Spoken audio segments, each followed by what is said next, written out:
আজকে বেলা 1টার সময় তার মৃত্যুর সংবাদটা আমরা এখন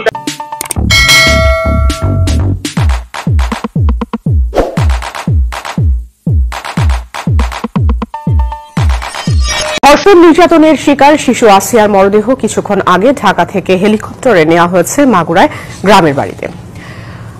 এখন সেখানে চলছে আসিয়ার জানাজা। আমরা সরাসরি যুক্ত হচ্ছি সেখানে।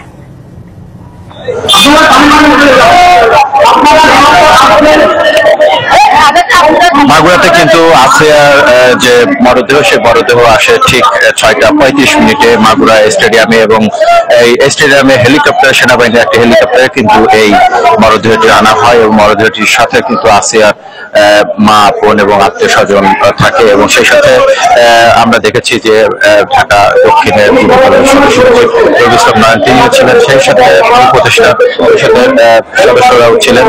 আর আমরা দেখেছি যে এখানে মাগুরাতে কিন্তু এই আসিয়ার মরদেহের সাথে আমরা এনসিপির যে নেতৃবৃন্দ ডক্টর হাসান আব্দুল্লাহ ও সাদিস আলম সহ অন্যান্য নেতৃবৃন্দ কিন্তু এসেছে। এবং আপনারা দেখতে পাচ্ছেন যে এরপরে কিন্তু 7টার দিকে জানাজা অনুষ্ঠিত হওয়ার কথা, সেই প্রস্তুতি কিন্তু চলছে মাগুরা নোমানী ময়দান এলাকায়। নোমানী ময়দান এলাকায় ইতিমধ্যে হাজার হাজার মানুষ কিন্তু চলে এসেছে এবং বিভিন্ন জায়গা থেকে বিভিন্ন বয়সী মুসল্লিরা কিন্তু আসলে এই হৃদয় বিদারক ঘটনার কিন্তু তারা বিভিন্ন সময় নিন্দা জানিয়েছে এবং তারা দোষীদের ফাঁসি দাবি করেছে। আমরা দেখতে পাচ্ছি যে নোমানী ময়দান এলাকায় কিন্তু জানাজা প্রায় শুরু হয়ে যাবে এবং সেই প্রস্তুতি কিন্তু সামনের দিকে চলছে। ইতিমধ্যে কিন্তু জানাজা আমরা দেখতে পাচ্ছি যে শুরু হয়ে গেছে। এখানে নোমানী ময়দান এলাকায় প্রায় 10,000-এর বেশি মানুষ কিন্তু এখানে আমরা দেখছি সমবেত হয়েছে এই শিশুটির জানাজা। এবং ইতিমধ্যে আমরা দেখতে পেয়েছি যে সামনের পর্যায়ে জানাজা অনুষ্ঠিত হচ্ছে, সেখান থেকেই কিন্তু ঢাকা থেকে আগত অতিথিরা রয়েছে, সেই সাথে মাগুরার বিভিন্ন পর্যায়ের কিন্তু ব্যক্তিরা কিন্তু ইতিমধ্যেই এই জানাজা এসেছে।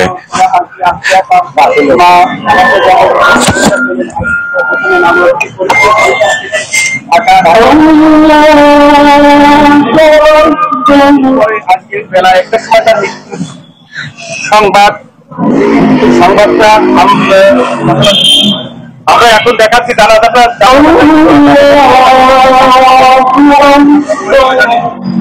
আপনারা সবাই দেখছেন যে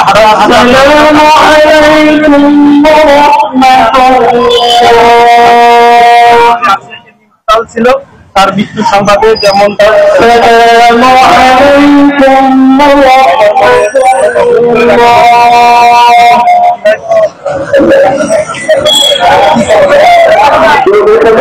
কিন্তু জানাজা শেষ হয়ে গিয়েছে এবং এখনই আসিয়ার মরদেহটি কিন্তু নেওয়া হবে জারিয়া গ্রামে, অর্থাৎ শ্রীপুর উপজেলা জারিয়া গ্রামে এখন তার মরদেহটি নেওয়া হবে বলে আমরা জানতে পেরেছি এবং সেখানেই তাকে দাফন সম্পন্ন করা হবে পরিবার সূত্রে আমরা জানতে পেরেছি।